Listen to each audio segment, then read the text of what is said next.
Okay, we're going to install our front main seal. If you look in the service manual, a little part number right here. Here's the two studs to bolt the tool on. This bolts to the crankshaft. This is the actual seal installer, and it might take an adapter like this. This is a bearing right here, and there's a washer that goes with it. That's real important to make sure that we get it pushed on correctly, and a nut.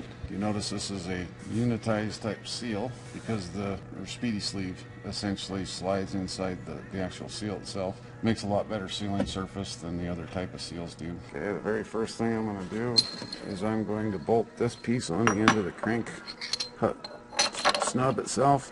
Run these in, and I don't tighten them. If I tighten them, it doesn't give it any wiggle room, so if it's off just a little bit, it won't pull in evenly.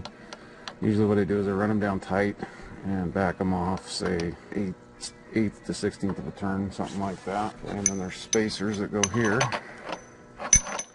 Now I'm going to check out my seal and see if this adapter fits it, which it looks like it does.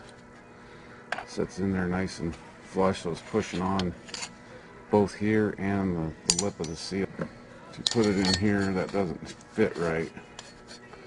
So we're going to go back to the other piece. What I'm going to do is put it up here. I'm putting all my spacers in first to see. Obviously not deep enough. I'm going to take a washer out. This same tool works for the front and the rear. That looks like about the depth we want our seal in. So that's the stuff we need. Okay. Now we're going to go and put these on dry. You don't want to put any oil or anything.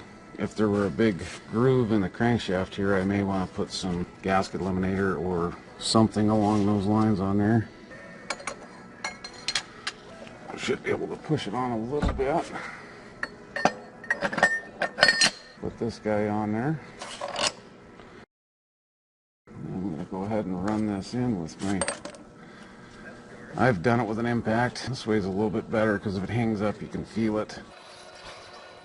I'm going to get it down a little ways, and then I'm going to take and put a washer on the outside of this just to make sure I don't overstroke my threads.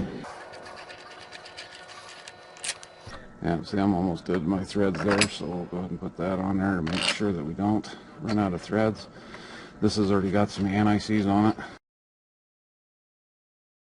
Just going to run this down until it's tight, and my front main seal is installed. I'm going to back this off and make sure that it looks like it's correct. And it looks to me like it's in far enough.